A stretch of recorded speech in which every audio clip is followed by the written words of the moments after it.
Welcome to Daily Wisdom, Walking the Path with the Buddha, a podcast shared by David Roylance. This podcast is dedicated to guiding you to completely eliminate the discontent mind and the suffering it causes by attaining enlightenment. Learn and practice the teachings of Gotama Buddha that will guide you to fully attain a peaceful, calm, serene, and content mind with joy. To support this podcast, visit patreon.com/support Buddha or visit buddhadailywisdom.com, where you will discover a full range of courses, retreats, and online learning resources to assist you on the path to enlightenment. Now, here's our teacher to share more.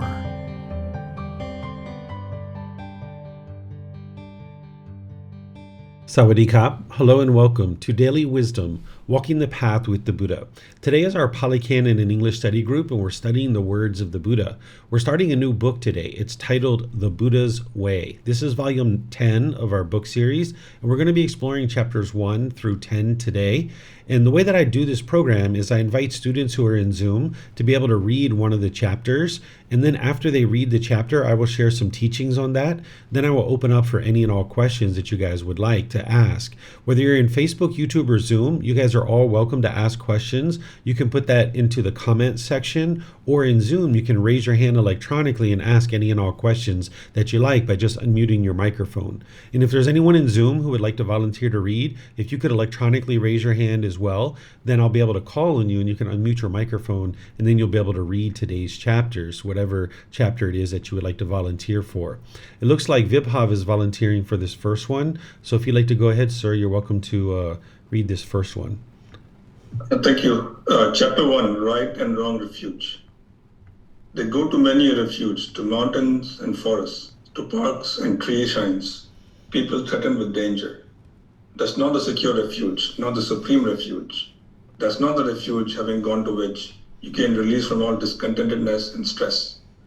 But when, having gone to the Buddha, the teachings and the community for refuge, you see with right wisdom the Four Noble Truths. Stress, the cause of stress, the transcending of stress, and the Noble Eightfold Path, the way to the stilling of stress. That's the secure refuge. That's the supreme refuge. That is the refuge having gone to which you gain release from all discontentedness and stress. Thank you. Okay, thank you, Vibhav. So essentially what the Buddha is saying here is like, okay, you can go to this, cabin in the woods, up in the mountains. You can go to the beach. You can go to a remote island. You can go to all these different places and think that maybe you're relieving stress, but that's not actually going to eliminate your stress. Those are just places that you're going to visit. The whole cause and the whole purpose, the whole reason why the mind is experiencing stress and anxiety and any other discontent feelings, it's all within the mind. So when you travel to that cabin in the woods, yeah, it's enjoyable. We can do those things. We have lots of fun doing those things, but that's not going to eliminate your discontentedness in the mind. That's not going to eliminate your stress. So in order to get to this point where the mind is protected, you need to be able to train the mind. So that's what it means to have a refuge. When the mind is in this refuge, it's protected. And having gotten to enlightenment, the mind will be fully protected. No matter what's going on in the world around you, you'll experience peace and joy. The mind will be completely stable and steady. It won't be shaken up with any sadness, anger, frustration, irritation, annoyance, guilt, shame, fear, stress, anxiety, loneliness, boredom, shyness, resentment, jealousy. All those feelings and others are completely eliminated. But it's not going to the mountains or the forests or the parks or tree shrines. It's not going to a remote island or a beach somewhere. Now, again, these places are definitely nice for us to visit, but we need to understand that that's not what's going to eliminate our stress. What the Buddha is saying is that if you go to the Buddha, the teachings, and the community, that's the refuge that's going to actually help you eliminate the stress.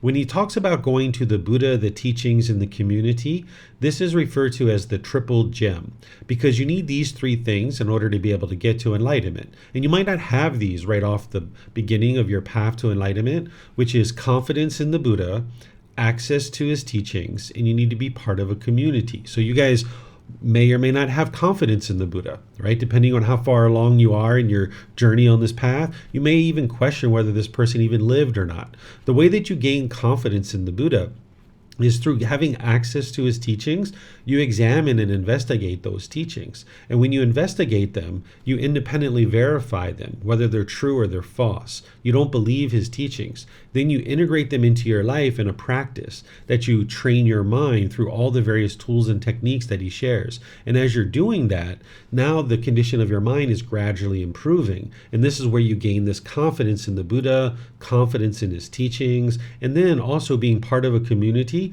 is going to be really helpful for you, because being part of a community means being among other practitioners who are practicing these teachings. If you were just off by yourself somewhere, you wouldn't actually be able to get to enlightenment because you wouldn't have any role models to be able to observe how they practice. So when you're in a community, even an online community like this, or if you ever come together when we're in person, you get a chance to interact with people and see how they're practicing loving kindness and compassion, see how they're practicing generosity, see how they're practicing things like right speech and right action and things like this. This will help you to be able to model your practice, because there's plenty that you're going to learn through the discourses. There's plenty that you're going to learn from your teacher as they're pointing out things to you. There's plenty that you're going to learn in that way through all the different things that you're doing. But it's when you're around other people who are practicing the teachings, you'll be able to glean some insight about how they function in the world. And you can see, wow, I really like how Vibhav was so polite when he just read. And, I really like how this person maybe does this or does that. And you kind of observe that and you start incorporating some of that into your life. Because if you spend time around people who are hateful, who are gossiping and slandering, who are doing unwise things that are maybe unwholesome, your mind's going to be influenced in that direction. So that's why it's so important to cultivate relationships with people that are practicing these teachings, or people that maybe aren't necessarily practicing these teachings, but they are at least practicing good, wholesome moral conduct. Maybe they've learned that from other places. Maybe they've learned it from grandma or grandpa or mom or dad, or Christianity or Muslim teachings or Hindu teachings or Judaism or any of these other things, because they teach a certain amount of moral conduct there too. So you can spend time around people who are into wholesome things. And what the Buddha is saying is that the way to get to this protection, where the mind is protected, is you need to be able to see with right wisdom the Four Noble Truths. The Four Noble Truths is the very beginning of the path to enlightenment. You need to start there. That's where you can understand what is the problem in the mind, the cause of that problem, the elimination of it, and the path forward. The Buddha here is using the word stress because that's the actual problem, right? And there's all those other discontent feelings too. The cause of that is craving, desire, attachment, the longing, the yearning. If the mind's getting what it wants, it gets those pleasant feelings like happiness, excitement, elation. If the mind isn't getting what it wants, it gets those painful feelings like anger, sadness, frustration, and a lot of others too. And one of those is stress. But then the Four Noble Truths also explains the elimination of that discontentedness, or the transcending of stress, how to get rid of it. If you eliminate the cause, which the cause is craving, desire, attachment, then the stress will be eliminated. So that's how you transcend the discontentedness or the stress, is you eliminate the craving, desire, attachment. And the way that you accomplish that is through the Noble Eightfold Path. This is the complete perfect plan that's going to guide you in developing your mind. So say you're stressed at work. Some people think, oh, I'm so stressed at work, I need to go to this vacation in order to de-stress. Okay, well, maybe that's what you choose to do, but that's not going to fix the problem. Because the reason why you're stressed at work is not because of work. The mind is having certain cravings, desires, attachments at work. Maybe you're craving for more money. Maybe you're craving and longing and yearning for a promotion. Maybe you're craving to look good in front of other people. Maybe you're craving to impress your boss. Maybe you're craving to not work. And now all this work is coming to you, and now the mind is stressed because of all of these things. Maybe you're craving to talk with your friends and your coworkers and sit back and relax. But now when this work comes to you, your mind is not getting what it wants, which is to spend time with your friends, or to look good in front of the boss, or to get a promotion. So it's not the work itself that is causing the stress. It's the mind's longing, yearning, and craving for it, things to be a certain way. So to eliminate that, you need to be able to practice the Eightfold Path. That's the core central teaching that's going to guide you. And that's what the Buddha is saying here, is that's the secure refuge. That's the supreme refuge. Because once you eliminate craving, desire, attachment out of the mind's fully protected. there's nothing that can cause it to be discontent. So now the mind will release all of its discontentedness and stress, and the mind can be liberated. It can be free from the pollutions of mind. And the Eightfold Path and all the other teachings that the Buddha shares is going to guide you in that. But he's pointing students to this very first teaching, which is the Four Noble Truths, because that's how to get on the path. So this is the secure refuge. This is the right refuge. This is what's actually going to solve the problem, not the remote island, not the cabin in the woods. Although we might do those things from time to time, we just need to be clear and see truly that that's not what's going to solve the problem of the stress in the mind. So let me know what questions you guys have here. Remember, you can put that into Facebook, YouTube, or Zoom, or you can raise your hand in Zoom and ask any questions that you like. It looks like, Vibhav, you still have your hand up. Is that a question? I guess I'll ask it. So this is like from the Dhammapada, so is there a reason you chose to put it in here? It's not the actual words, right? Yeah, I don't consider the Dhammapada the actual words of the Buddha. You know, the Dhammapada is a scholarly work where scholars have summarized the Buddha's words. But here, this one is actually telling you something that is meaningful and helpful. So that's why I put it in here, where sometimes the Dhammapada is much more poetic, and it doesn't always give you something that you can independently verify, because it's more like poetic in nature, and you can't independently verify what's being taught. But in this situation, you can understand it because it's not like overly poetic, and you can independently verify it through learning, reflecting, and practicing. So that's why it's in here. Thank you. You're welcome. Okay, let me see if we have any other questions anywhere.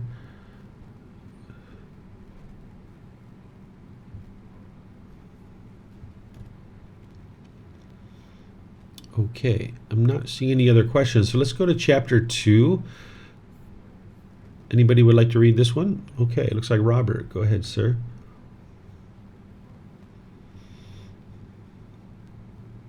Sure. Beings are few who are reborn among human beings or heavenly beings because they have not seen the Four Noble Truths. Then the perfectly enlightened one took up a little bit of soil in his fingernail and addressed the monks thus: "What do you think, monks? Which is more, the little bit of soil in my fingernail or the great earth?" "Venerable sir, the great earth is more. The little bit of soil in that perfectly enlightened one has taken up in his fingernail is insignificant compared to the great earth. That little bit of soil is not calculable, does not bear comparison, does not amount even to a fraction. So too, monks, those beings are few who, when they pass away as human beings, are reborn among human beings. But those beings are more numerous who, when they pass away as human beings, are reborn in hell, in the animal realm, in the realm of afflicted spirits. For what reason? Because, monks, they have not seen the Four Noble Truths. What for? The noble truth of discontentedness, the noble truth of the cause of discontentedness, the noble truth of the elimination of discontentedness, the noble truth of the way leading to the elimination of discontentedness. Therefore, monks, an effort should be made to understand this is discontentedness. An effort should be made to understand this is the cause of discontentedness. An effort should be made to understand this is the elimination of discontentedness. An effort should be made to understand this is the way leading to the elimination of discontentedness. What do you think, monks? Which is more, the little bit of soil in my fingernail or the great earth?" "Venerable sir, the great earth is more. The little bit of soil that the perfectly enlightened one has taken up in his fingernail is insignificant. Compared to the great earth, the little bit of soil that the perfectly enlightened one has taken up in his fingernail is not calculable, does not bear comparison, does not even amount to a fraction. So too, monks, those beings are few who, when they pass away as human beings, are reborn among the heavenly beings. But those beings are more numerous who, when they pass away as human beings, are reborn in hell, in the animal realm, in the realm of afflicted spirits. For what reason? Because, monks, they have not seen the Four Noble Truths. What for? The noble truth of discontentedness, the noble truth of the cause of discontentedness, the noble truth of the elimination of discontentedness, the noble truth of the way leading to the elimination of discontentedness. Therefore, monks, an effort should be made to understand this is discontentedness. An effort should be made to understand This is the cause of discontentedness. An effort should be made to understand this is the elimination of discontentedness. An effort should be made to understand this is the way leading to the elimination of discontentedness. All right. Thank you, Robert. So, as you guys have most likely heard me share many times, if you've been studying with me for any amount of time, is that all the teachings of the Buddha are independently verifiable, that even the 5 realms of existence of hell, animal, afflicted spirit, human realm, the heavenly realm, the cycle of rebirth, all these things are independently verifiable.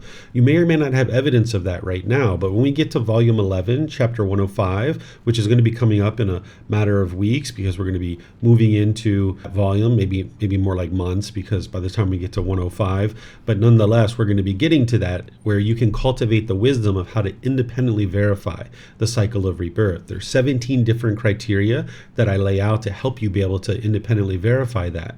Right now, you might be believing that you only have one life, but you don't have any evidence of that, other than that you can't remember your previous lives right now.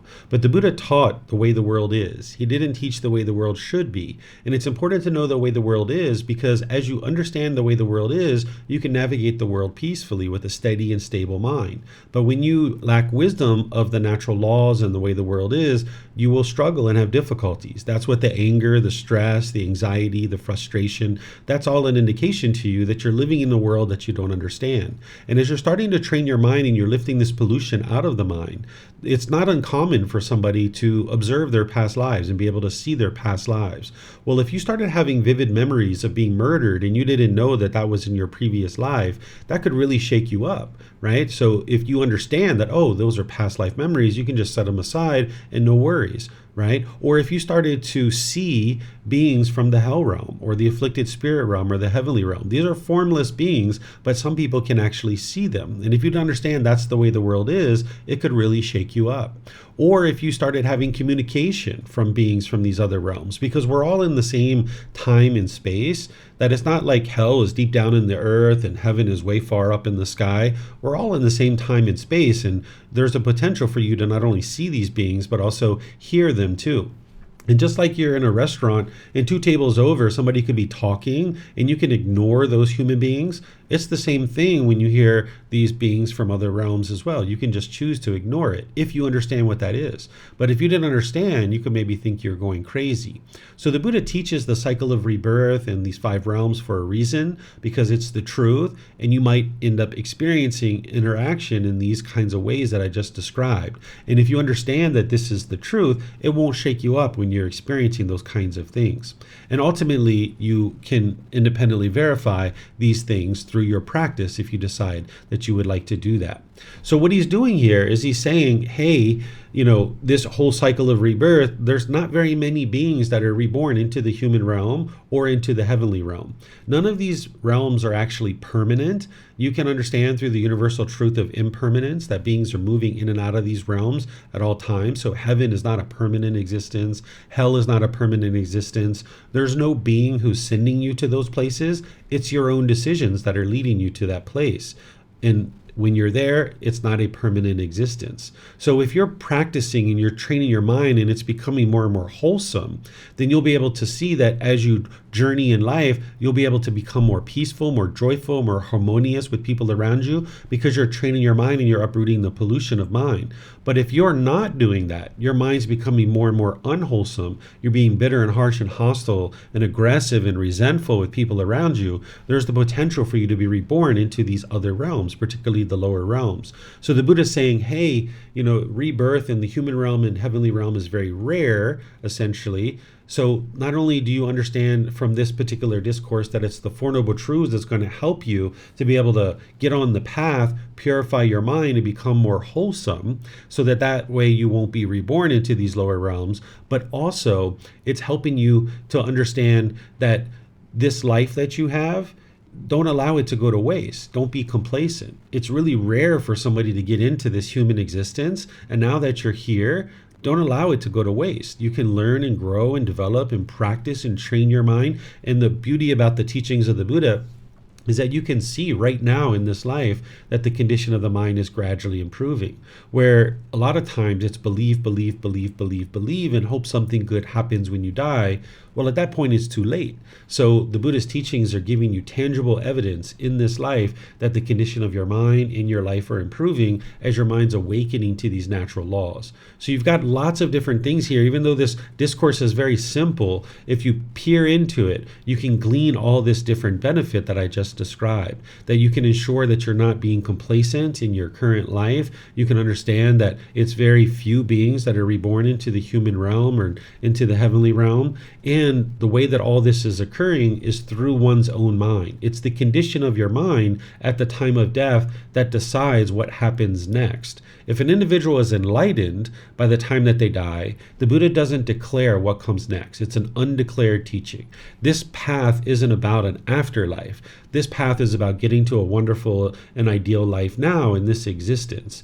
He does teach that if you don't get to enlightenment, there is rebirth, and that's something that you'll see all throughout his teachings.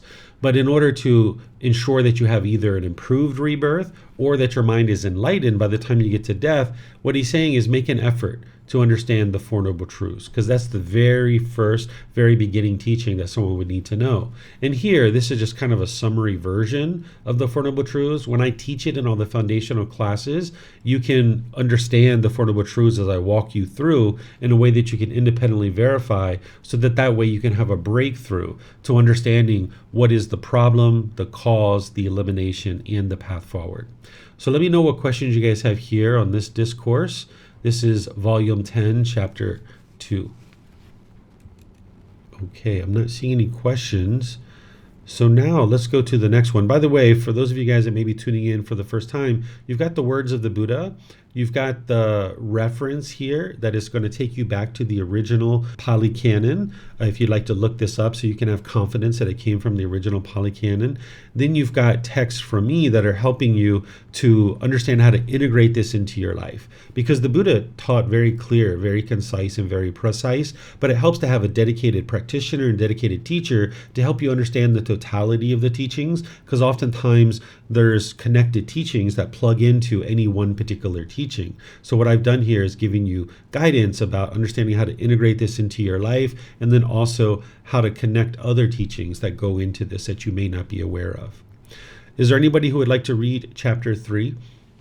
Okay, looks like Leo and Samantha. So Samantha, we'll come to you next for the next one, because it looks like Leo had his hand up first.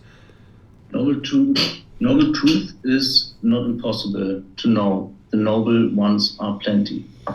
There are not only 100 Vacha, or 2 or 3 or 4 or 500, but far more male ordained practitioners, my disciples, who by realizing for themselves with direct knowledge there and now enter upon the reside in the liberation of mind and liberation by wisdom, that are taintless with the destruction of the taints. There are not only 100 Vacha, or 2 or 3 or 4 or 500, but far more female ordained practitioners, my disciples, who by realizing for themselves with direct knowledge here and now enter upon and reside in the liberation of mind, liberation by wisdom, that are taintless with the destruction of the taints. There are not only 100 Vacha, or 2 or 3 or 4 or 500, but far more male household practitioners, my disciples, clothed in white, leading lives of celibacy, who, with the destruction of the 5 lower fetters, will reappear spontaneously in the heavenly realm and there attain final nibbana, without ever returning from that world. There are not only 100 Vacha, or 2 or 3 or 4 or 500, but far more male household practitioners, my disciples, clothed in white, enjoying sensual pleasure, who carry out my instruction, respond to my advice, have gone beyond doubt, become free from confusion, gained courage, and become independent of others in the teacher's teachings. There are not only 100 Vacha, or 2 or 3 or 4 or 500, but far more female household practitioners, my disciples, clothed in white, leading lives of celibacy, who, with the destruction of the 5 lower fetters, will reappear spontaneously in the heavenly realm and there attain final nibbana, without ever returning from that world. There are not only 100 Vacha, or 2, or 3, or 4, or 500, but far more female household practitioners, my disciples, clothed in white, enjoying sensual pleasure, who carry out my instruction, respond to my advice, have gone beyond doubt, become free of confusion, gain courage, and become independent of others in the teacher's teachings. Okay, thank you, Leo. So here we get a bunch of insight from this particular discourse. First of all, there's just thousands of people studying with the Buddha by the time he's talking here, right? Because he's already talking more than 500 male ordained practitioners, more than 500 female, and then household. So there's just thousands and thousands of people studying with the Buddha at this point. And what he's saying is that it's possible for individuals to be able to learn and understand his teachings, because there's going to be some people who understand these teachings, and there's going to be some people who don't. That's the universal truth of impermanence. You can have people come into a class and they're understanding, they're absorbing the teachings, they're making sense to them, they're seeing how to implement them into their day-to-day life. But then you can have other people that it just really doesn't connect with their mind. They're just not understanding what it is that the Buddha taught. And the more effort we put in, the more dedicated, the more diligent we are, we can make efforts to be able to understand his teachings, because I can assure you that they lead exactly where he said they do. They lead to this enlightened mental state where the mind's peaceful, calm, serene, and content with joy. It's a permanent mental state. So here we get the picture of all these different people that are actually studying with the Buddha and actually making their way to enlightenment. This first paragraph, he's talking about male ordained practitioners that are making their way to enlightenment and actually enlightened. And then the second paragraph, he's talking about female ordained practitioners who are actually getting to enlightenment. And this makes this particular discourse even extra special, because there's some people in the world that will tell you that females are unable to get to enlightenment. And this just isn't true. And you can see this in the words of the Buddha here, that he's talking about female ordained practitioners who are getting to enlightenment. He's saying that they reside in the liberation of mind and liberation by wisdom that are taintless with the destruction of the taints. What you're doing on the path to enlightenment is you're eliminating pollution of the mind.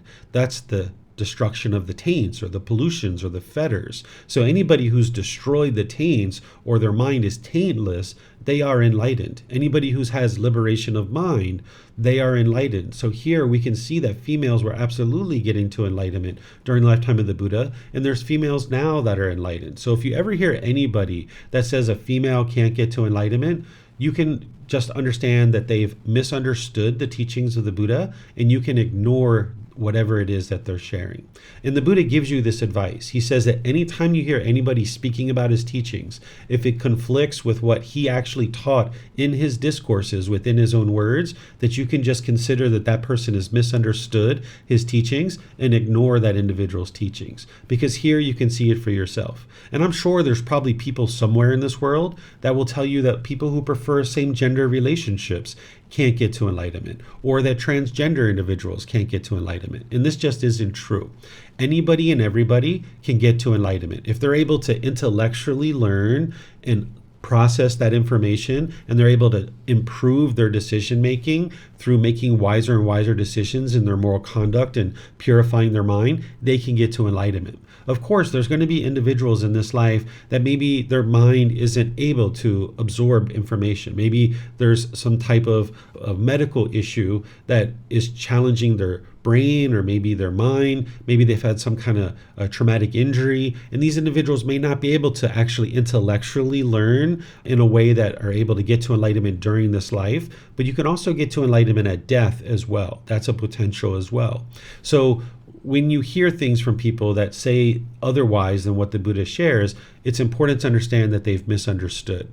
There's also individuals that will tell you that household practitioners can't get to enlightenment. And this is also untrue. Here, the Buddha isn't talking about household practitioners getting to enlightenment, but he is talking about household practitioners getting to the third stage of enlightenment. Because what he's talking about here, where an individual has removed the 5 lower fetters and they're going to be reborn in the heavenly realm, that's the third stage of enlightenment.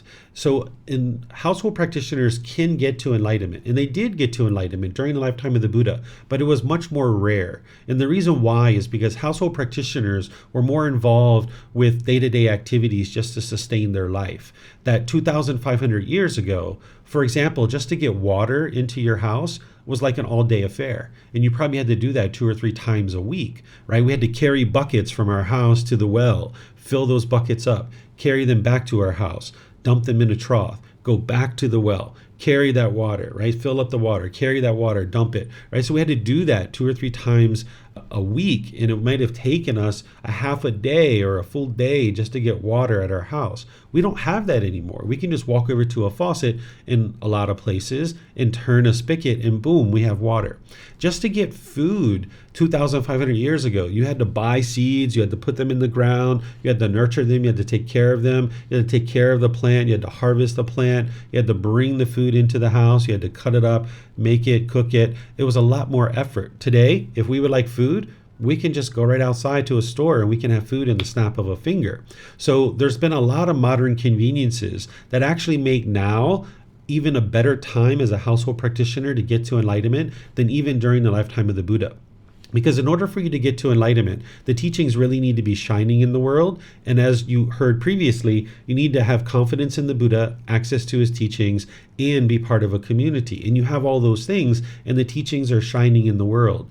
In fact, we have so much time now that we tend to fill it up with unbeneficial things. Sometimes we fill up our day with maybe social media or watching YouTube videos or other unbeneficial things. Now, we can surely do those things because everything can be done in moderation. But if we spend 3, 4, 5, 6 hours, doing these kinds of things, it really eats up the time that we could be meditating or reading books or coming to classes, watching videos or podcasts, getting help from a teacher. So if you start scaling those things back, you actually see that you have a lot more time in your day than you actually realize to be able to read, to be able to meditate, to be able to come to classes and things like this, even more so than during the lifetime of the Buddha. So in this particular discourse, he's not talking about household practitioners getting to enlightenment, but there's other places where he is talking about that. So you can understand that household practitioners are able to get to enlightenment. It's just that right here, he's not talking about that. So this is a really interesting discourse for all these reasons, because it can dispel the myth that women can't get to enlightenment, and it can help you to understand just the totality of how many people were actually studying with the Buddha, and that it's possible for people to actually learn and grow and develop on the path. Because one of the things that the mind does is it kind of gets complacent. When you first get exposure to the teachings, sometimes people are very complacent. They're not interested in actually diving into them.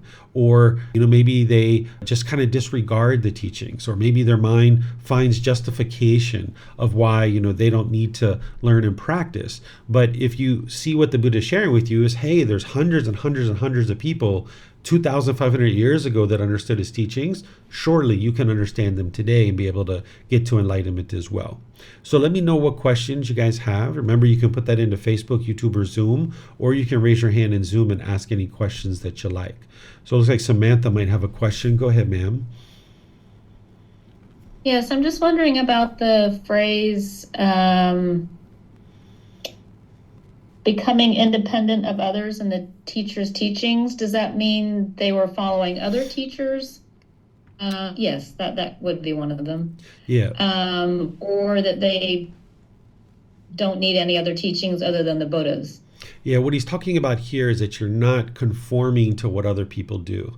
Because in a society of a bunch of unenlightened beings, which we live in that society, oftentimes what the unenlightened mind does is it just conforms to what other people are doing around you. If people are using profanity, maybe you start using profanity. Or maybe if somebody is drinking or using drugs, using alcohol, maybe someone has a tendency to do those kinds of things. If someone's gossiping or slandering, maybe you're more likely to do those things. But when you know what's wise and unwise, when you've trained in the teachings and you know the natural law of karma and you know that these things are going to cause you harm, you know what's wise and unwise, and you're independent of other people because you're now practicing the teachings. And now you understand that it's wise for you to do that regardless of what other people are choosing to do. Okay, thank you. And you're going to see another discourse about this here in a moment, kind of same area. All right, looks like Denise has a question. Go ahead, ma'am. Just need to unmute yourself there. There you go. Oh, thanks, David. Thank you very much for the class. I just have a question with regard to the five fetters. I'm sorry, I don't understand it. Would you mind explaining it a little bit for me again, please? Sure. There's 10 individual fetters that the Buddha discovered. These are the 10 pollutions, and they're referred to as fetters because during his lifetime, if you were a criminal, they would attach a fetter to your ankle to keep you confined in a certain area. What a fetter is a shackle and a chain and a ball, and it keeps you trapped in a particular area, like a field. They would just keep you turned out in a field, where today we put prisoners in jail cells or prison cells, where back then they would just attach a fetter to your ankle. So when the Buddha discovers these 10 individual fetters, or these 10 individual pollutions, he refers to them as fetters because it's keeping the mind trapped in this unenlightened state. So what this path is all about is purifying the mind of these fetters. So the first 5 fetters are things like personal existence view, which you probably don't know what that is right off the bat, but I teach that. There's something called doubt, wrong behavior and observances, sensual desire. There is ill will, which is like anger, hatred, ill will. Then when you go up into the higher fetters, there's desire for form and formless, which you don't know what those are right now. There's conceit, which you probably know what that is, like arrogance, pride, measuring and comparing yourself, putting yourself above or below people, judging other people. There's restlessness, which is like overactivity in the mind, anxiety. And then there's something called ignorance, or the unknowing of true reality. So these individual fetters are things that I introduce students to in all the foundational classes. And then as you go in your journey, you learn more and more about these fetters in the various courses and retreats that I share. Okay. All right. If you'd like to know more detail, at this point, Denise, what you might decide to do is Volume 1, Chapter 3. You'll see a summary in there of the 10 fetters. And you can get this book from our website by just downloading it for free. You can take it and go print it. Amazon has it. And then here at the temple, we have them as well, just reimbursing us for our printing costs. So Volume 1, Chapter 3 has a summary of the 10 fetters. And then you'll learn them as you go in all the different classes and courses and stuff like that. Okay, let me check Facebook and YouTube. I don't see any questions there. So Samantha, I think you were volunteering to read a chapter. So if you'd like to read this next one. Thank you. With the teachings and yourselves as your refuge. But have I not already declared, Ananda, that we must be parted, separated, and severed from all who are dear and agreeable to us? How, Ananda, is it to be obtained here? May what is born come to be, conditioned, and subject to disintegration, not disintegrate. That is impossible. It is just as if the largest branch would break off a great tree standing possessed of heartwood. So too, Ananda, is the great monk community standing possessed of heartwood. Sariputta has attained final nibbana. How, Ananda, is it to be obtained here? May what is born come to be, conditioned, and subject to disintegration, not disintegrate. That is impossible. Therefore, Ananda, reside with yourselves as your own island, with yourselves as your own refuge, with no other refuge. Reside with the teachings as your island, with the teachings as your refuge, with no other refuge. And how, Ananda, does a monk reside with himself as his own island, with himself as his own refuge, with no other refuge? With the teachings as his island, with the teachings as his refuge, with no other refuge. Here, Ananda, a monk resides reflecting on the body as body, dedicated, clearly comprehending, mindful, having removed craving and displeasure in regard to the world. He resides reflecting on feelings as feelings, mind as mind, mental objects as mental objects.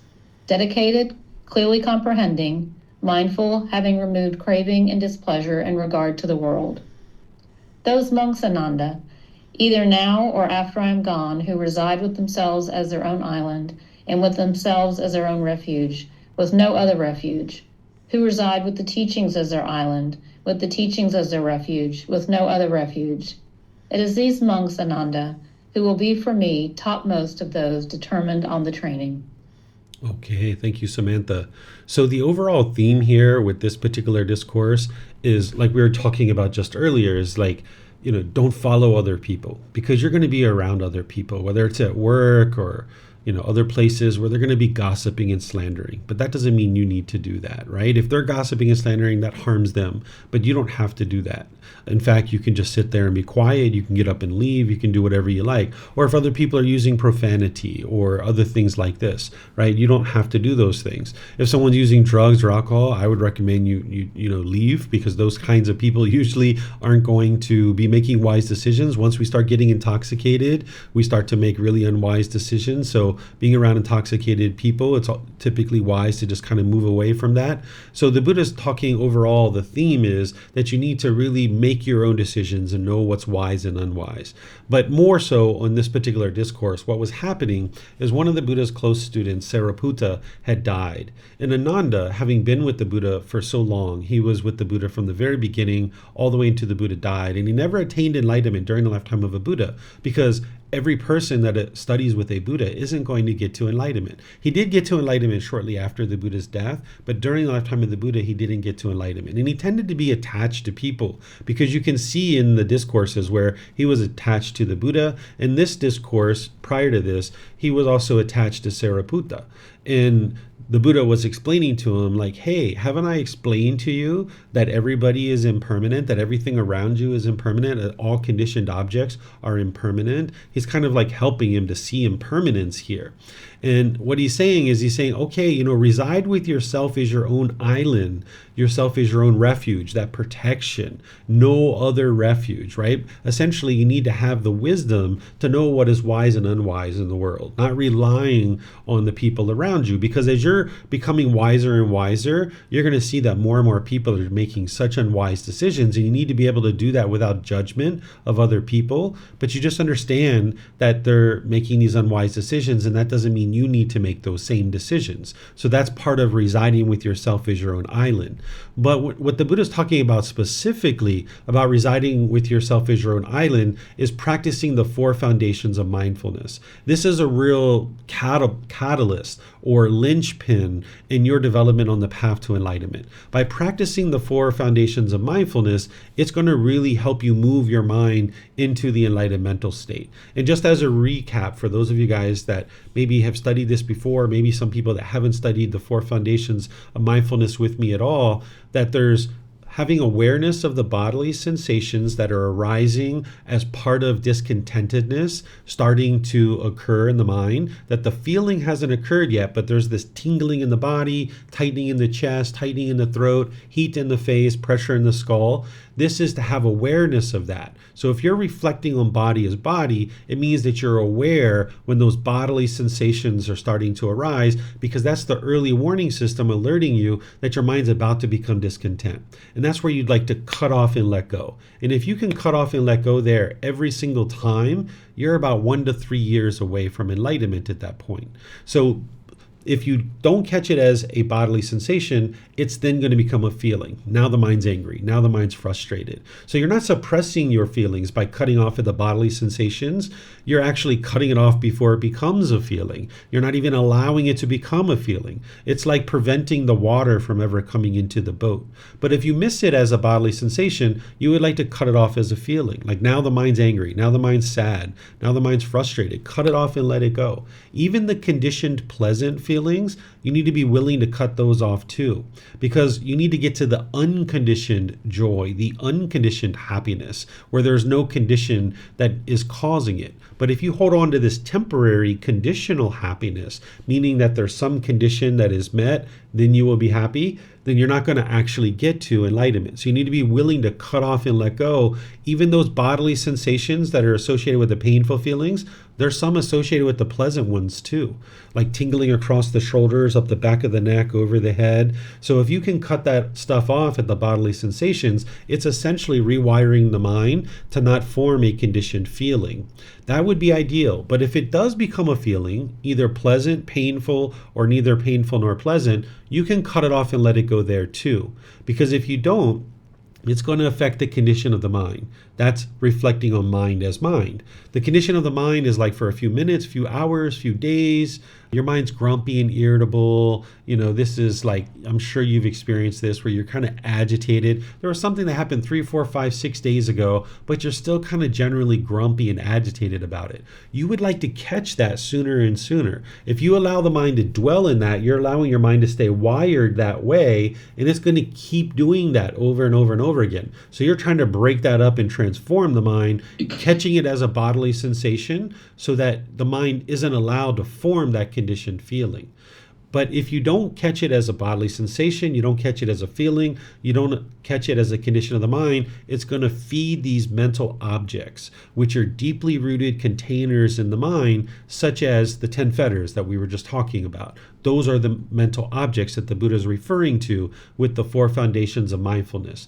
Things like sensual desire and ill will, things like conceit and things of that nature. So you're trying to catch it as soon as possible and cut it off and let it go.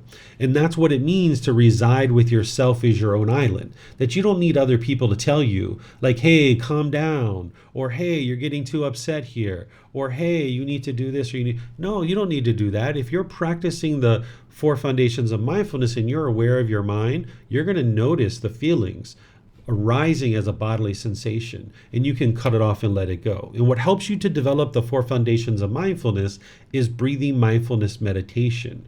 That's why it's so important that you practice that daily, because as you're practicing that daily, you'll get more and more awareness of the mind, and you'll be able to reside with yourself as your own island. So if you're walking down the street and you're noticing a conceited thought that comes up where you're starting to judge somebody else, you'd like to cut that off and let it go. If you're in your car and somebody cuts you off in traffic and you're noticing anger starting to arise, you would like to cut that off and let it go. If you're at work and you have the overwhelming urge to punch your boss in the face, cut that off and let it go. It's not going to produce anything beneficial, right? So you like to be observant of the mind and then cut off and let go anytime these unwholesome things are arising. And that's residing with yourself as your own island. And that's what's going to ultimately help you to get to enlightenment. That's why the Buddha's highlighting it here, because it's so important to develop those 4 foundations of mindfulness. So you need to know what those are, and then you need to develop them within your mind so that you can have awareness of all 4 of those things: the bodily sensations, the feelings, the condition of the mind, and the mental objects. And you may not know what all those things are right now, and that's where you would like to grow and develop to be able to understand those things. So let me know what questions you guys have here. You can put that into Facebook, YouTube, or Zoom, or you can raise your hand in Zoom and let me know you have a question. Okay, it looks like we have some questions coming in here on Facebook. It starts with Amina. Hello, when reflecting on the body as the body, when the body is in a state of pain for several days due to injury, how does one best focus on healing and not laminate in the mind, feeling attached to craving for wanting to be in permanent good health?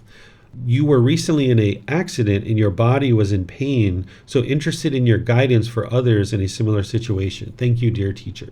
Okay, and then she has PS. So in times when the bodily sensations are painful, how to keep the mind calm at those times. Okay, so the body is body that we were just talking about with the 4 foundations of mindfulness. Those are unique bodily sensations. What the Buddha is talking about there is the bodily sensations associated with a craving, desire, attachment that's been triggered. So when you have contact through your eyes, ears, nose, tongue, the body, or the mind itself, if you have a craving, desire, attachment in your mind, it will trigger that. It will trigger that central desire, and that's where the mind's going to start wanting to form a conditioned feeling, either a pleasant feeling, a painful one, or a neither painful nor pleasant. So the bodily sensations that he's talking about there are related to the arising of discontentedness based on the craving, desire, attachment, and that's what you'd like to cut off and let go. Now, when it comes to bodily pain, like you've stumped your toe or have a motorbike accident or things like this, it's always important to remind yourself this is impermanent. And what the mind will do if it's untrained is when you experience bodily pain, it's going to crave permanent comfort of the body. And not only are you going to experience the bodily pain, you're going to experience the mental anguish that goes along with it. But if you can remind yourself that what just occurred is impermanent, then you can get to a point where your mind doesn't crave permanent comfort, and instead of experiencing the bodily pain and the mental anguish, you'll only experience the bodily pain. And this will kind of mute the overall pain that you experience, because the vast majority of the pain that you experience when there's an issue with the body is its mental anguish, because the mind is craving that permanent comfort. So you need to be able to see that your body is not going to be permanently comfortable. So whether it's you stumping your toe or you get a paper cut, whatever it is, you just need to always remind yourself that these things are impermanent. So that way you can reside peaceful and joyful. And even in a situation like the motorbike accident I had, I was in pain for 2 months. Not the same degree of pain, but for 2 months there was bodily pain. So in those situations, you just remind yourself that, hey, this is impermanent, and now let me make some wise decisions to get this body back to health as soon as possible. So one of the things that I did is I did some stretching, because I knew from a previous accident that if I stayed cooped up in the bed, the muscles would stay tight. So I started moving around and stretching right from the beginning. I started, making sure I was eating good, healthy food. I was sleeping in a more comfortable place, a more comfortable location. I changed my bodily movements and things like this. So these are things that you can do, is look for wise decision making, whether it's medicine, whether it's seeing a doctor, whether it's food intake, water intake, exercise, whatever it is. You would like to put wise decisions behind getting this body back to health, because while the body being permanently healthy is not permanent, right? It's not possible for the body to be permanently healthy. This unhealthy state, that's not permanent either. So let's make it as impermanent as possible by putting a whole bunch of wise decisions behind it, so that we can get the body back to health as soon as possible. Looks like Janae has a question. She says, why do feelings start in the body and not the mind itself? So the mind itself has the craving, and that's what's triggered, right? But now there's that early warning system that we have. And this is the beauty of this, because if the feeling actually started in the mind, you would never be able to get to enlightenment. Because as long as you keep allowing the mind to form the feeling, it's going to stay wired that way. That's why we have this early warning system of the bodily sensations, so that you can revert that, you can counteract that, you can transform that. Because what the bodily sensations are doing for you is it's saying, hey girl, I'm about to get a conditioned feeling here. I'm about to get a conditioned feeling. I'm about to get a conditioned feeling. And you're like, nope, I'm not going to let you do that. That's what your mind's telling you with those bodily sensations. So you're noticing those bodily sensations. You're like, nope, not going to let you do that. Because if you allow it to get to the next part, which is the feeling, boom, your mind just stayed wired to form those conditioned feelings. So you will never transform your mind if you keep allowing that to occur. But of course, you are going to have some conditioned feelings between now and enlightenment. It's going to take you some time. Even when you're in the third stage of enlightenment, you're going to still have some infrequent situations and very insignificant situations where your mind's still forming some conditioned feelings. But they're very minor and very insignificant, and they're very spread out, very infrequent. But it's still going to happen. So each time that you're noticing the bodily sensations, just get better and better at noticing it and cutting it off sooner and sooner. That's what you're doing in the meditation, is you're noticing when the mind moves off the breath sooner and sooner, and you're cutting it off easier and easier. And then when you're doing that training in your meditation, now in your day-to-day life, you can do that as well. So thank goodness that we do have this, because then we can actually get to enlightenment. Because if it started in the mind as a feeling, then the mind would just stay wired that way, and you would never be able to change it. It would be a permanent state. Okay, let me see if we have anything else. I don't see anything else. So let's go to the next chapter. Would somebody like to read this one? This is chapter 5.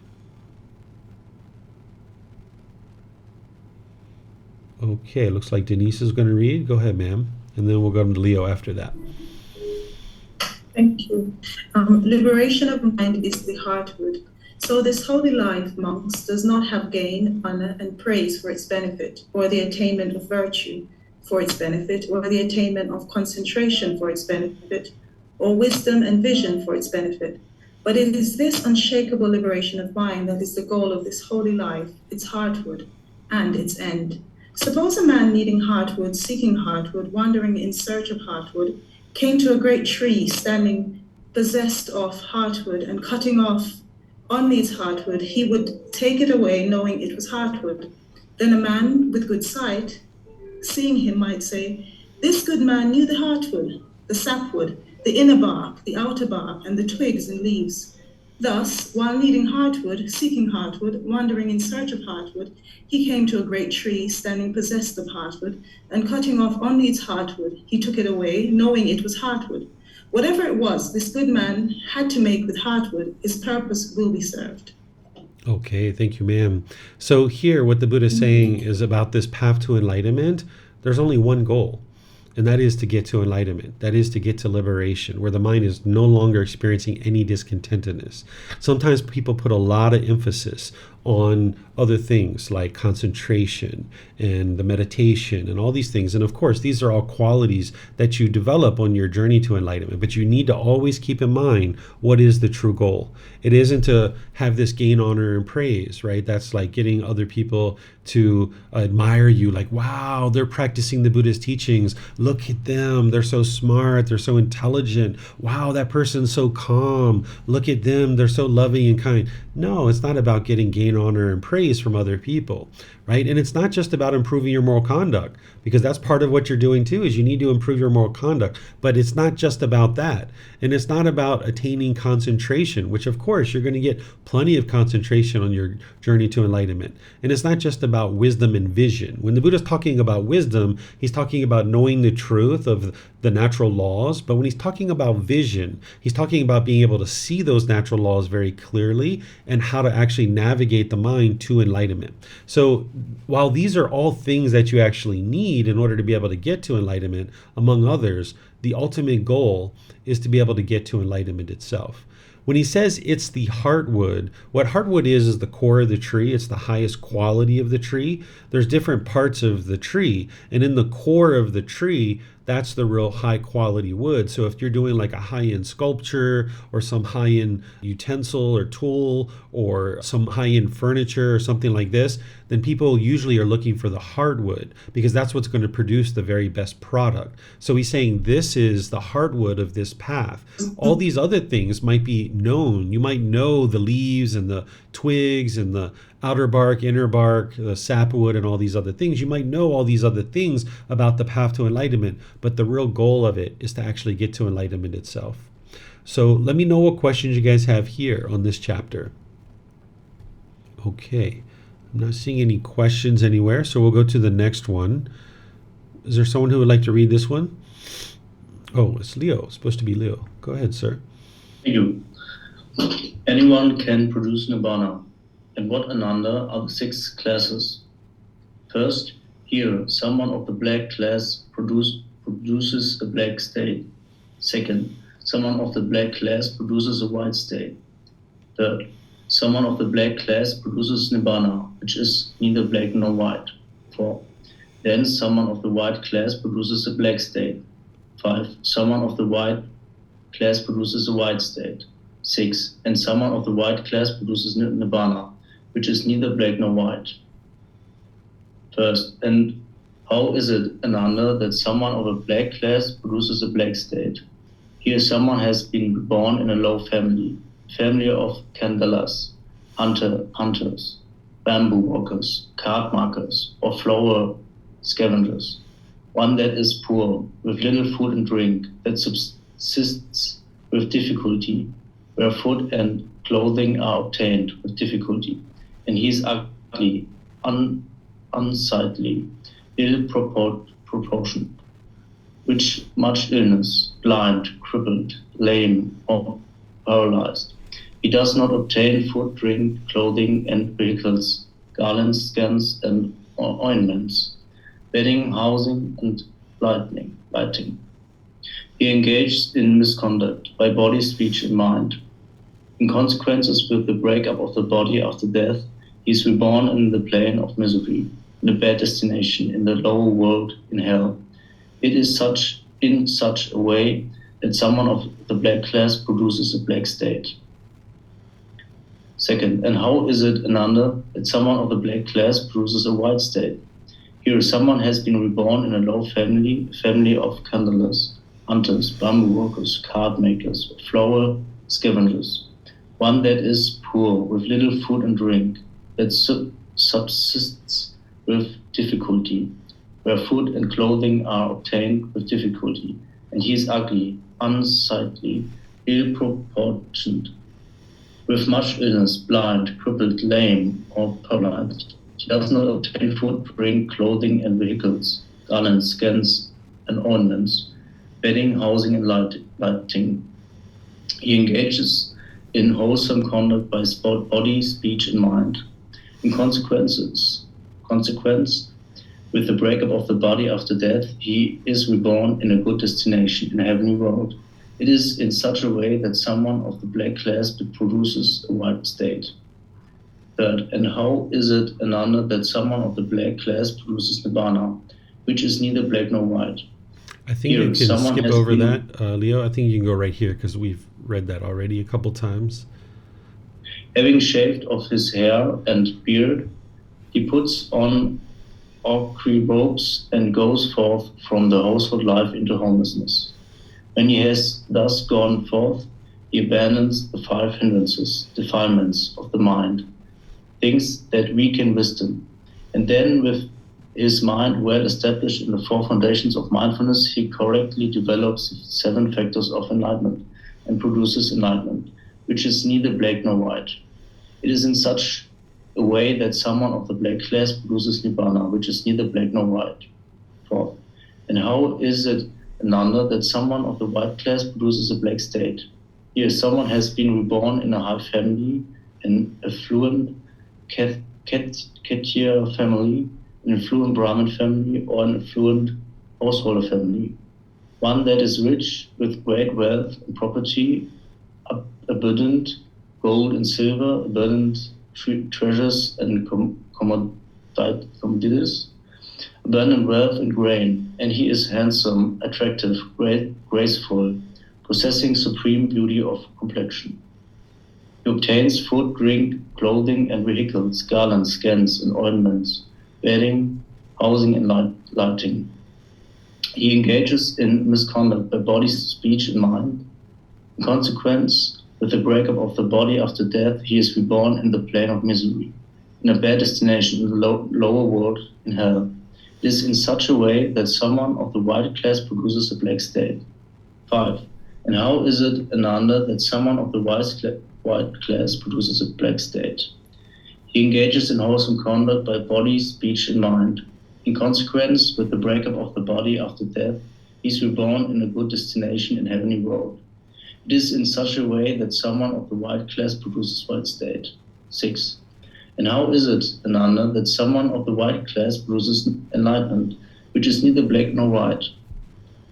Here, having shaved off his hair and beard, he puts on ochre robes and goes forth from the household life into homelessness. When he has thus gone forth, he abandons the 5 hindrances, defilements of the mind, things that weaken wisdom, and then with his mind well established in the 4 foundations of mindfulness, he correctly develops 7 factors of enlightenment and produces enlightenment, which is neither black nor white. It is in such a way that someone of the white class produces enlightenment, which is neither black nor white. These are the 6 classes. Thank you. Okay, thank you, Leo. So during the lifetime of the Buddha, there was a very strong caste system in place. People thought that whatever family you were born into, that you were destined to a certain life. And here the Buddha is using different colors to represent, the different types of classes in this caste system. Essentially, he's talking about people who are impoverished and disadvantaged beings, and he's talking about people who are more affluent and more wealthy. And what he's helping students to understand, and he's helping the public at large to understand, is that it doesn't matter what you're born into, what family you're born into, that you can actually get to enlightenment no matter what. That's what he's actually describing here. He's describing that, yes, there's some people who are born into disadvantaged families who do unwholesome things, but there's also people who are born into disadvantaged families that are doing wholesome things. And then there's people who are born in disadvantaged families that actually get to enlightenment. But then there's also people who are born into affluent families that do unwholesome things. And there's people that are born into affluent families who do wholesome things. monks. And then there's people who are born into affluent families who actually get to enlightenment, because it was so deeply entrenched in people's minds that wherever you were born and whatever family you were born into, you were kind of destined for a certain life. If you're born into a disadvantaged family, they thought that you were kind of destined for a terrible life. And if you were born into an affluent family, you were destined for a wonderful life. And the Buddha was essentially teaching with this discourse and many others, where he's saying, hey, it's about your actions, about what determines the outcome of your life. It doesn't matter where you're born and what your upbringing is like, what your social or economic status is in the world. It's all about you cultivating wisdom and overcoming the pollutions of your mind. And then that is what's going to lead to improvements in your day-to-day life. So that's what he's actually teaching here. The individual detail, as you saw, is detailed about describing the types of families and then also describing the type of conduct that one can experience. I don't know that we have to go into all of that, because I think you get the message and you understand what he's describing here, which is anyone can produce enlightenment. It doesn't matter, what family you come from or what background you come from. As we were talking earlier, it doesn't matter your gender, your sex, orientation, your sexual orientation. It doesn't matter how you identify in terms of your gender. It doesn't matter about your race or ethnicity. Anybody and everybody can actually get to enlightenment. Whether you're ordained or whether you're in a household life, you just need the wisdom of how to do it. And that's what the Buddhist teachings are providing you. So let me know what questions you guys have here on this chapter. Okay, I'm not seeing any questions anywhere. So I'll move to the next chapter. It looks like maybe Vibhav would like to read that, or maybe he has a question about something. Go ahead, sir. I just like to read the chapter. Okay, I think you like this one, right? Yeah, I really like this We've one. talked about this before. Be humble. Now, Kunda, here humbleness should be practiced by you. Others will be cruel. We shall not be cruel here. Humbleness should be practiced thus. Others will kill living beings. We shall abstain from killing living beings here. Humbleness should be practiced thus. Others will take what is not given. We shall abstain from taking what is not given here. Humbleness should be practiced thus. Others will be uncelibate. We shall be celibate here. Humbleness should be practiced thus. Others will speak falsehood. We shall abstain from false speech here. Humbleness should be practiced thus. Others will speak maliciously. We shall abstain from malicious speech here. Humbleness should be practiced thus. Others will speak harshly. We shall abstain from harsh speech here. Humbleness should be practiced thus. Others will gossip. We shall abstain from gossip here. Humbleness should be practiced thus. Others will be craving. We shall not crave here. Humbleness should be practiced thus. Others will have anger. We shall be without anger here. Humbleness should be practiced thus. Others will be of wrong view, ignorance. We shall be of right view here. Humbleness should be practiced thus. Others will be of wrong intention. We shall be of right intention here. Humbleness should be practiced thus. Others will be of wrong speech. We shall be of right speech here. Humbleness should be practiced thus. Others will be of wrong action. We shall be of right action here. Humbleness should be practiced thus. Others will be of wrong livelihood. We shall be of right livelihood here. Humbleness should be practiced thus. Others will be of wrong effort. We shall be of right effort here. Humbleness should be practiced thus. Others will be of wrong mindfulness. We shall be of right mindfulness here. Humbleness should be practiced thus. Others will be of wrong concentration. We shall be of right concentration here. Humbleness should be practiced thus. Others will be of wrong wisdom. We shall be of right wisdom here. Humbleness should be practiced thus. Others will be of wrong liberation. We shall be of right liberation here. Humbleness should be practiced thus. Others will be overcome by complacency. We shall be free from complacency here. Humbleness should be practiced thus. Others will be restless and worried. We shall not be restless and worried here. Humbleness should be practiced thus. Others will be doubters. We shall go beyond doubt here. Humbleness should be practiced thus. Others will have ill will. We shall not have ill will here. Humbleness should be practiced thus. Others will be revengeful. We shall not be revenged here. Humbleness should be practiced thus. Others will be insulting and disrespectful. We shall not be insulting and disrespectful here. Humbleness should be practiced thus. Others will be domineering. We shall not be domineering here. Humbleness should be practiced thus. Others will be jealous. We shall not be jealous here. Humbleness should be practiced thus. Others will be materialistic. We shall not be materialistic here. Humbleness should be practiced thus. Others will be dishonorable. We shall not be dishonorable here. Humbleness should be practiced thus. Others will be untrustworthy. We shall not be untrustworthy here. Humbleness should be practiced thus. Others will be stubborn. We shall not be stubborn here. Humbleness should be practiced thus. Others will be arrogant. We shall not be arrogant here. Humbleness should be practiced thus. Others will be difficult to guide. We shall be easy to guide here. Humbleness should be practiced thus. Others will have unwholesome friends. We shall have wholesome friends here. Humbleness should be practiced thus. Others will be negligent. We shall be diligent here. Humbleness should be practiced thus. Others will be without confidence. We shall have confidence here. Humbleness should be practiced thus. Others will see no danger of wrongdoing. We shall see the danger of wrongdoing here. Humbleness should be practiced thus. Others will be of little learning. We shall be of great learning here. Humbleness should be practiced thus. Others will be lazy. We shall be energetic here. Humbleness should be practiced thus. Others will be unmindful. We shall be established in mindfulness here. Humbleness should be practiced thus. Others will lack wisdom. We shall possess wisdom here. Humbleness should be practiced thus. Others will adhere to their own views, hold on to them forcefully, and let go of them with difficulty. We shall not adhere to our own views or hold on to them forcefully, but shall relinquish them easily. Humbleness should be practiced thus. Thank you. Okay, thank you, Vibhav. So I think that these, by and large, are very, easy to understand and straightforward. The Buddha is very clear in all of his teachings. We can go through a few of these, and then if you guys have questions on any of them, just let me know. I think most of these are all very clear. One of the things that I'll jump down to that you guys don't see very often that I'll help you with is right here. You probably recognize the Eightfold Path where he's talking about, wrong view, wrong speech, wrong action, so forth and so on. But right here, he gets to wrong wisdom and wrong liberation. This is what's part of the Tenfold Path. There's the Eightfold Path, which is the guide to enlightenment. That's the core central teaching. That's what's actually going to get you to enlightenment. And there's specific factors that you need to learn and practice in order to be able to make your way to enlightenment using the Eightfold Path. Once you completely purify the mind and you actually attain enlightenment, an enlightened being is practicing the Tenfold Path. They're not practicing the Eightfold Path. They're practicing the 8 factors, but they're also practicing 2 additional factors. There's nothing to actually teach in terms of how to actually get to right wisdom and right liberation. This is actually a byproduct of having practiced the Eightfold Path. By the time you practice the Eightfold Path and you fully cultivate all the wisdom of the entire path, you will then have right wisdom, meaning that you will have attained final knowledge, that you will fully know the path to enlightenment inside and out, backwards and forwards. That is right wisdom. So there's nothing to teach you there other than all the teachings, right? That's right wisdom, is knowing all the teachings and actually being able to practice them.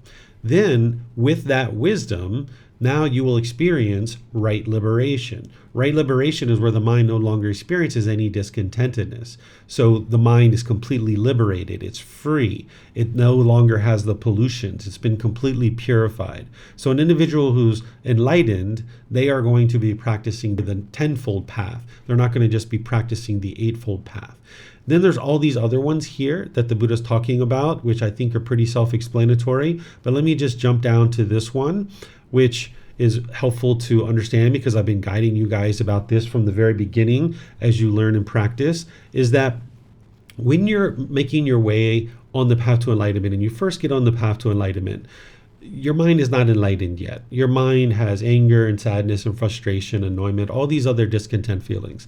And the reason why is it's holding on to all kinds of various views, opinions, beliefs about the world. One of the strong beliefs that people have when they first come to the path is that other people are causing you to be angry. Other people are causing you to be frustrated. Well, in order to get to enlightenment, you're going to need to eliminate your false beliefs, your false views, your false opinions, because as long as you cling to those things, you'll never be able to bring in the wisdom to be able to see the truth and actually transform your mind. So what the Buddha is saying is that in order to get to enlightenment, you're going to need to not hold on forcefully to your current views, because if your mind is experiencing any discontentedness, there's going to be some false views, false opinions, and there's certain beliefs there. By the time you get to enlightenment, you don't actually have any beliefs whatsoever because you understand the wisdom of this world.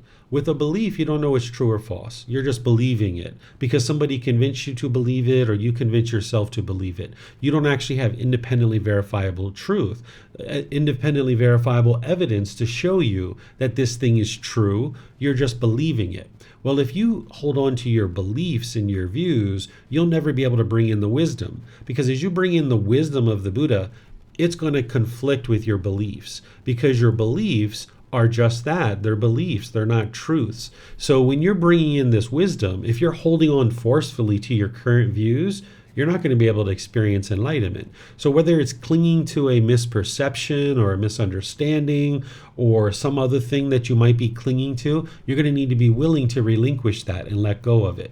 But you're not bringing in new beliefs to replace your old beliefs. You're bringing in wisdom. And when you see that wisdom is conflicting with your beliefs, that's when you get rid of your beliefs and you realize, oh my goodness, all these years you've been causing your own anger and your own frustration and you didn't even know it. Oh my goodness, look at how true these teachings are. And now you've got that wisdom and you need to be willing to let go and relinquish these false views and these beliefs.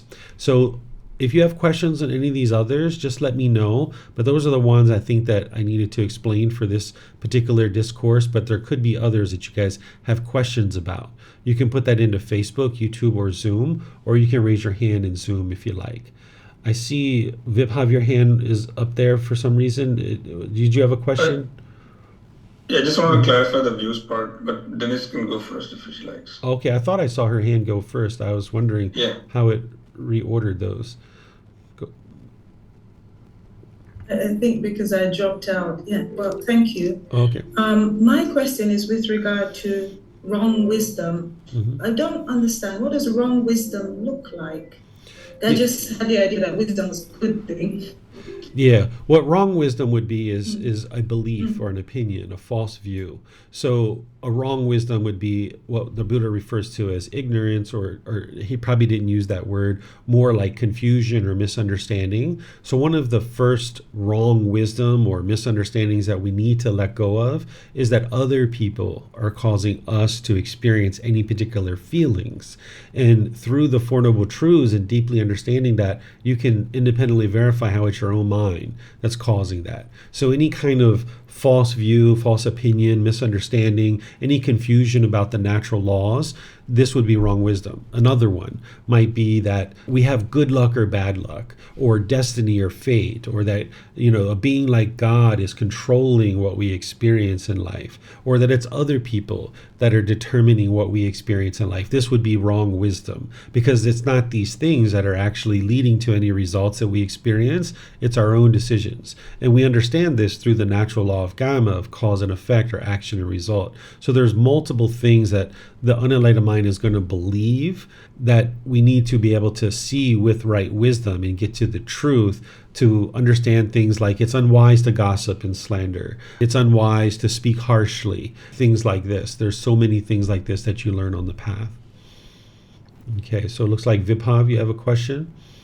Yeah, I just wanted to clarify the views part because we are establishing right view, and we are saying that in the last part, sorry. When he's saying that we have to let go of our views, but in the end we are establishing a view that the path is the right view to establish, right? So we're still adhering to the views in some sense. What he's saying is that you need to be open, have an open mind. You need to be willing to listen and understand, because if the mind is unenlightened, there are certain things that you're holding in your mind that aren't true. So you need to have this open mind to take in new understanding. But by the time you get to enlightenment, you're going to know the truth, but you're not holding to that forcefully, right? Like if somebody comes to you and be like, we should gossip, we should slander. Oh, really? That's what you think? Okay, well, have fun, be well, right? You're not like, no, we shouldn't gossip, we shouldn't slander. That's like holding even a view that is wise. You could hold it forcefully and be attached to it, right? And now you become unskillful when you're talking with people. So the views that he's talking about here are essentially false views, where you're not holding to those that you're keeping an open mind. And even when you get to the point where you understand right view and you've established that, you're not holding it firmly. So like if you're having a conversation with somebody and they're adamant that other people are causing them to be angry and frustrated, even though you know the truth, you don't have to sit there and convince them of that, right? That would be holding it forcefully. But instead, you're willing to just be like, oh, really? That's what you think? Would you like to hear another perspective? And they say no. Okay, well, I understand. By the way, how's your mom doing? Right? You just change the subject. You don't have to sit there and convince them of anything at all. So even the views that you have, which are right views and that you're cultivating wisdom, you're not even interested in holding on to that forcefully, but you'll know in your mind that it's true. You just don't have to convince anybody of it. Okay, thank you. You're welcome. Okay. And I don't see any other questions, so we'll go on to chapter 8. Is there someone who would like to read this one? Okay, Samantha and Keely. Maybe we'll go to Keely, Samantha, and then maybe you can get the next one since Keely hasn't read yet. Thank you. The discontentedness of heavenly beings and humans. Monks, heavenly beings and humans seek excitement in forms, have excitement in forms, excite in forms. With the change fading away and elimination of forms, heavenly beings and humans dwell in discontentedness. In the case of sounds, odors, flavors, physical objects, and mental objects, the discourses are similar to that of forms. But monks, the Tathagata, the Arahant, the perfectly enlightened one, has understood as they really are the cause and the disappearance, the gratification, the danger, and the escape in the case of forms. He does not seek excitement in forms, does not have excitement in forms, does not excite in forms. With the change fading away and elimination of forms, the Tathagata resides joyful. In the case of sounds, odors, flavors, physical objects, and mental objects, the discourses are similar to that of form. That's all. Thank you. Okay, thank you, Keely. So here the Buddha is talking about something we were discussing in the previous book, Sensual Desire, right? So if you guys studied the book, volume number 9, Sensual Desire, then you know what he's talking about here. At least that book is titled The Six Sense Bases, actually. So what he's talking about here is how beings in the heavenly realm and human realm, it also happens in the animal realm as well, but he's just not talking about that here. They will seek excitement. They will essentially be longing, yearning, trying to get those pleasant feelings. In forms, which is things that the eyes see, in sounds, which is what the ear hears, in odors, which the nose smells, flavors, which the tongue experiences, physical objects coming in contact with the body, and then mental objects going through the mind, like ideas and thoughts and things like this. So the mind is longing, yearning for permanently agreeable contact. And if it gets what it wants, it gets excited, it gets happy, it gets thrilled and euphoria. But what the Buddha is saying is, with the change and fading away of those things, then these beings are going to end up in discontentedness. They're already discontent when they're experiencing excitement. That's discontentedness too. But here they're going to experience the painful side of this. They're going to experience the sadness, the anger, the frustration. Because if you get so excited when you get a brand new car, well, when you get a car accident and it's crushed, you'll be angry and frustrated. If you get so excited when you get a brand new raise at work and you get more money, well, when your company comes to you and says that they're downsizing and they need to lower your salary, you'll be frustrated or agitated or annoyed. If you get so excited when you get that new boyfriend or girlfriend, when you guys break up, you'll be sad and frustrated. There's all these different things that you'll experience that you need to understand how to not get conditional excitement. But instead, you need to learn how to enjoy the experiences that you're having without conditional pleasant feelings. And this is what the path needs to be developed in order for the mind to be able to do this. Because just hearing that, like, people are usually like, it confuses them. It's like, how can I enjoy something without conditional pleasant feelings? Because their mind doesn't know how to do that. Because that's essentially what the unenlightened mind is doing, is it's seeking excitement in these cravings, desires, attachments, and it's chasing and chasing and chasing and chasing. So you're going to need to learn how to restrain the mind, pull it back, not crave and long and yearn. And as you're doing that more and more, you're going to get to this point where your mind's more and more in the middle, and you'll learn how to enjoy something without a conditioned feeling. You'll notice that your mind's completely stable and completely steady, but you'll fully enjoy what it is that you're doing. And you need to experience it in order to really understand what I'm talking about. So if you're practicing the Eightfold Path and you're practicing all the teachings and you're restraining your mind, at some point you're going to experience that. And you may have already, right? Like even before even getting on this path, if you've ever been sitting on a bench looking at a view, for example, or looking at something, you're like, you know what? I could just sit here all day and I don't need anything. I could just sit right here on this bench, right? And I could just be completely content here. I don't need anything at all. I'm just completely at peace. And that might have lasted for a few seconds or a few minutes, but then your mind was like, oh, I want to go here and I want to go there. Or somebody was like, hey, we got to get in the car and leave. And you're like, oh, I don't want to leave, right? The mind was holding on to something. So if you've ever just even had a little glimpse or a little glimmer of, oh my goodness, I could just sit here and be at peace for the rest of the day. I don't need to do anything at all. That's what it means to just enjoy something without actually having these external things that require you to get these conditioned pleasant feelings. So the Buddha's here saying that beings in the human realm and heavenly realm experience that.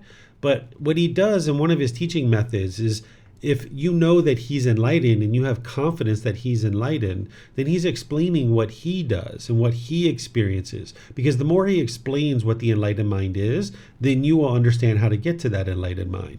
So he understands as it really is the cause and disappearance. We talked about this in the last book. The cause is craving, desire, attachment, sensual desire. That's the cause of discontentedness. The disappearance is understanding the universal truth of impermanence, that all these things that the mind is craving and longing, yearning for, they're going to disappear. That the mind understands gratification, that it's chasing after this permanently agreeable contact, that it wants pleasant feelings. The danger in that is that if you allow the mind to get the pleasant feelings, it's only a matter of time before you get the painful ones. Because if you get so excited when your bank account balance is up here, when it goes down here, which it will because of impermanence, then you're going to be sad. Or if you get so excited when it's sunny outside, the danger in that gratification is that when the sun's gone, you're going to experience the painful feelings. So you need to be able to understand the gratification, that the mind's chasing these pleasant feelings, wanting things to be a certain way. And now the danger in that is there's going to be painful feelings. Even if you get what you want and you get those temporary pleasant feelings, the painful ones are waiting right around the corner. That's the danger. And the escape from all of this is the Eightfold Path. That's what's going to train your mind to get away from that. And what the Buddha is saying is, when things are changing, when forms, sounds, odors, flavors, physical objects, mental objects are changing, he's joyful. He maintains his joy, right? Because he understands impermanence and his mind's not holding on to anything. If your mind's holding on, then when things start changing and you're craving that permanence, you're not going to like that and you're not going to be able to maintain your joy. So you would like to be able to maintain your joy, whether it's sunny outside or if it's raining, or if your bank account balance is up here, or if it's down here, you would like to be able to maintain your joy. Whether people are talking fondly of you and lovingly and gracious, or people are being bitter and harsh and hostile and hateful, you would like to be able to maintain your joy through any of these situations. And that's through training your mind to not have craving, desire, attachment, and understand impermanence. So let me know what questions you guys have here. Looks like Vibhav has a question. Go ahead, sir. Thank you. I actually had a question about how, my understanding was the heavenly beings generally are mostly having pleasant feelings. So I understand that's the discontentedness of pleasant feelings. So, and in that case, like, how do they experience any painful feelings? Because they're like mostly feeling pleasant feelings, right? This question makes sense. Yeah, the heavenly beings don't experience painful feelings at all. They only experience pleasant feelings. And that's why they tend to be complacent, and they don't have that built-in motivation to be able to make their way to enlightenment, because they're not experiencing the painful feelings, nor the neither painful nor pleasant. It's only happy, excited, thrill, euphoria. And it's an elongated period of time. So typically those beings don't get to enlightenment, even though they can. Okay, so in this case, so the human beings, basically, this is all three kinds of feelings. Could be discontentedness is all three. Yeah. Pleasant, painful, and neither painful nor pleasant. Yeah. But for heavenly beings, is basically all pleasant feelings. Exactly. Discontentedness. Exactly, which is still discontentedness, because the mind's shaken up and unsteady and unstable. Okay, and when as and when they if they do not get to enlightenment while they're in heaven, they would go, because of all the discontentedness, they would come back to some realm, and possibly human realm, because will their discontentedness be like strong enough for them to like go down to like hell, from heaven to hell, or animal or afflicted spirits, or potentially mostly they would probably come down to human realm? They can be reborn down into the hell realm, the animal realm, the afflicted spirits, the human realm, or back into the heavenly realm. All these beings in all these different realms can move from one realm to the other. You can actually move from hell into heaven. It's very rare. The Buddha talks about it. It's extremely rare, but it can happen. So it's not like it's a sequence that you have to go through, that you can actually be reborn in and out of any of these realms. Once you get to the first stage of enlightenment, though, whether it's in this realm or in the heavenly realm, you will never go down into the lower realms of hell, animal, or afflicted spirits. But if you haven't gotten to that point in any particular life, you can be reborn in and out of any of the realms at any time. Oh, thank you. You're welcome. Okay, I'm going to check Facebook and YouTube here, and I don't see anything there. So, Samantha, looks like you're up for the next one. Oops. Chapter 9. Thank you. Discontentedness because of the six sense bases. Monks, heavenly beings, and humans seek excitement in forms, sounds, odors, flavors, physical objects, mental objects. Have excitement in forms, sounds, odors, flavors, physical objects, mental objects. Excite in forms, sounds, odors, flavors, physical objects, mental objects. With the change, fading away, and elimination of forms, sounds, odors, flavors, physical objects, mental objects, heavenly beings and humans dwell in discontentedness. Okay, thank you, Samantha. So this was very similar to the last one. It just didn't have all the other pieces that the last one had. So I don't know that we need to talk about this any further, but if anybody has any questions, just let me know, and I'll check to see if we have any. Okay, I don't see any. Okay, so now we'll go to chapter 10. Is there someone who would like to read this one? Okay, Yihang, go ahead, ma'am. Thank you, Teacher David. Consideration to go forth into homelessness. Monks, before my enlightenment, while I was still unawakened, not yet fully enlightened, I too, being myself subject to birth, aging, sickness, death, sorrow, and defilement, sought what was also subject to birth, aging, sickness, death, sorrow, and defilement. I sought what was also subject to aging, sickness, death, sorrow, and defilement. And what may be said to be subject birth, to aging, sickness, death, sorrow, defilement. Wife and children are subject to birth, aging, sickness, death, sorrow, defilement. Men and women, slaves, goats and sheep, fowl and pigs, elephants, cattle, horses, and mares.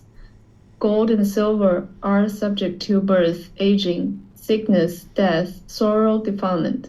These objects of attachment are subject to birth, aging, sickness, death, sorrow, defilement, and one who is tied to these things, obsessed with them, and entirely craving them, being himself subject to birth, aging, sickness, death, sorrow, defilement. 6. What is also subject to birth, aging, sickness, death, sorrow, defilement.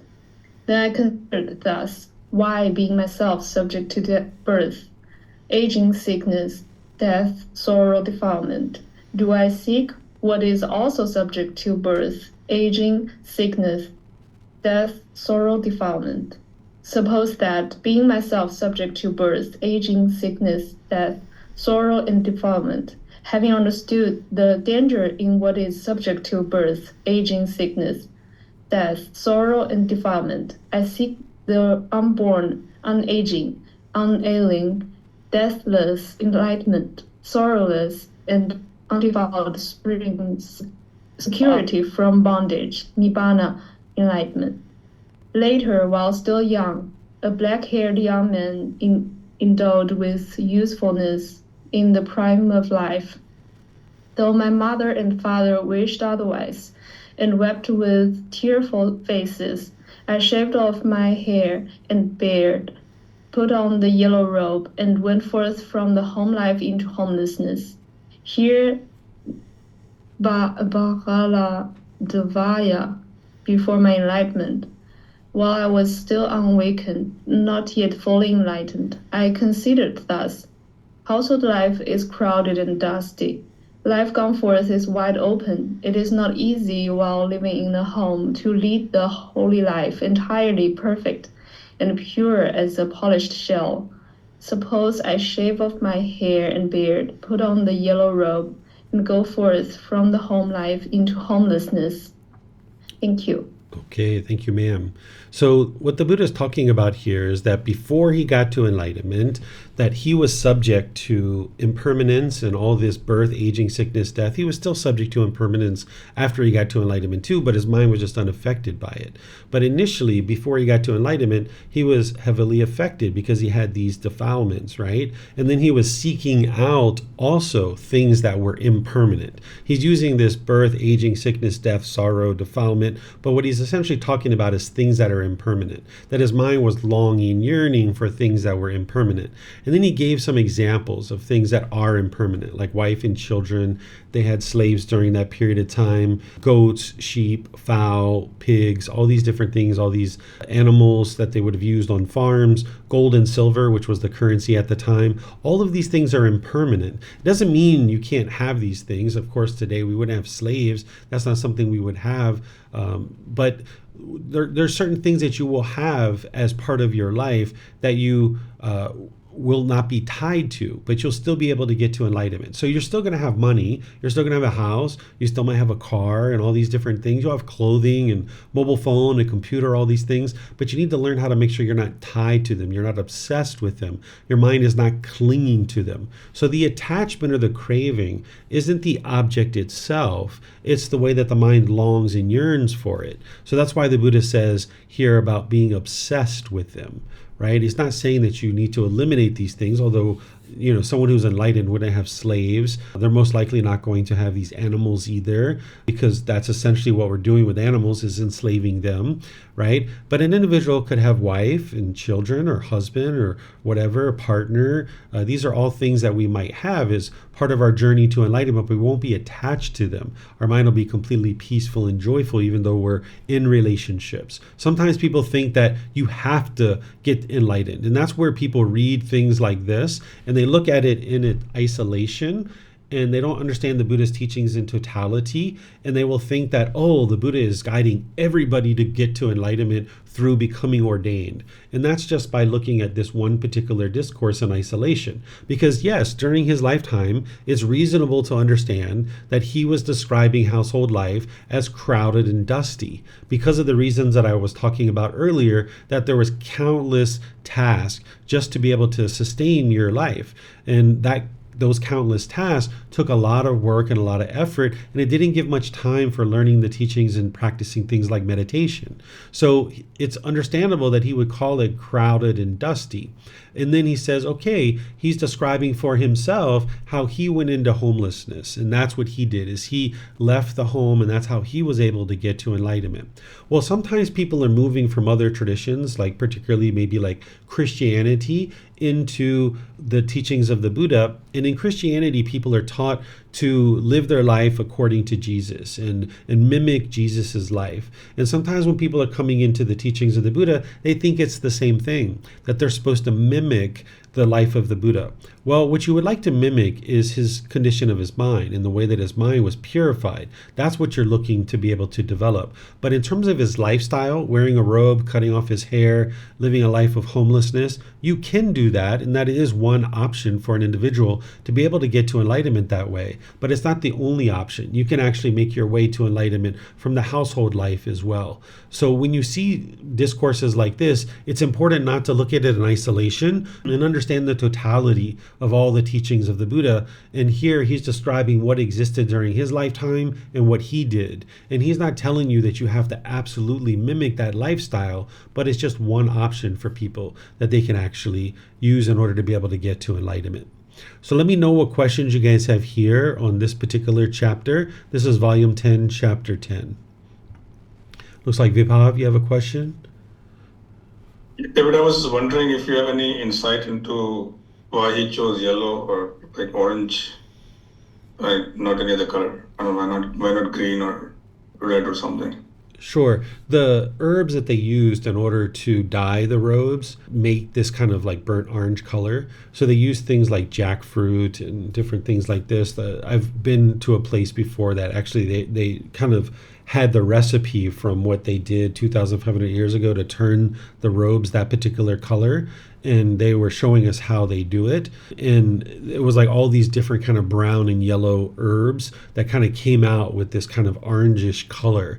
And that's what it kind of ultimately comes out to. But they had to actually boil it multiple times. It took them like 6 months to a year because they showed the different stages of the fabric. And they showed it kind of like getting closer and closer to what the Buddha actually used. So it was because of the herbs that they used that turned it that particular color. And I can imagine them sitting around in parks and in dirt and stuff like that. It made sense to have it that color because then it wouldn't stain. Where maybe some other colors, like if it was like a bright yellow or a white or something like that, it would have stained, where this orangish color, kind of holds its color and it doesn't really show stains very easily. Great, thank you. You're welcome. Okay, I'm going to see if we have any other questions anywhere. And I don't see any. So what I'm going to do then is just end by thanking all of you guys for joining class. Thank you for everyone who read. Thank you for your questions. Thank you for your interest in learning and practicing the teachings of the Buddha. Next week, we're going to be in the next 10 chapters. So if you'd like to read ahead, you're more than welcome to, because by reading the chapters of the words of the Buddha and reading the words that I share, you're going to be more fully informed. And then you might actually have specific questions. So sometimes people might read before or after class, or you might read before and after. So if you'd like to do that, you can get access to these books in all those different ways, either on our website. You can print it yourself, you can get printed versions on Amazon, or you can get them at the temple. Tomorrow in our group learning program, I'm going to be in volume 1. I'm going to be covering the frequently asked questions section. It's the very end of the book, towards the end, where there's 11 frequently asked questions that students will tend to ask. And I'm going to be covering all of those 11 questions, helping students to understand those and the replies to those, not just the questions, but the answers as well. And then I've got a couple more classes in the group learning program, and then we're going to be restarting it all the way from the beginning on June 1st. So if you'd like to restart that program, or you know anybody else that would like to restart it or actually start from the very beginning, that would be an ideal time to do that. You can really join that program at any point, just like this program, but it's kind of nice to start it from the beginning. So June 1st, which is a Sunday, we're going to be starting from the very beginning of volume 1, and we're going to be going chapter by chapter each Sunday with about 4 or 5 weeks of kind of preliminary information to get people kind of off and running with the teachings of the Buddha and kind of really soaked into what he actually taught. But then we're going to start chapter 1 somewhere around like the 5th or 6th week. But the preliminary work that we're going to be doing and the content that I'm going to be sharing is going to kind of help people get an overview of what the path to enlightenment is in those number of the first kind of 4 or 5 weeks of the program. And then, of course, on Wednesday, I'm going to be doing meditation with students and opening up to any and all questions that you guys have. So thank you so much for all your your support. Thank you for everything you do to learn and practice these teachings for your own life. And if there's anything that I can do to help you, feel free to reach out. I'm here to help you. And we'll see you perhaps in a future class. Be well and take care. Sawadee khap. Thank you for listening to this podcast. To provide support for this podcast, visit patreon.com/support Buddha.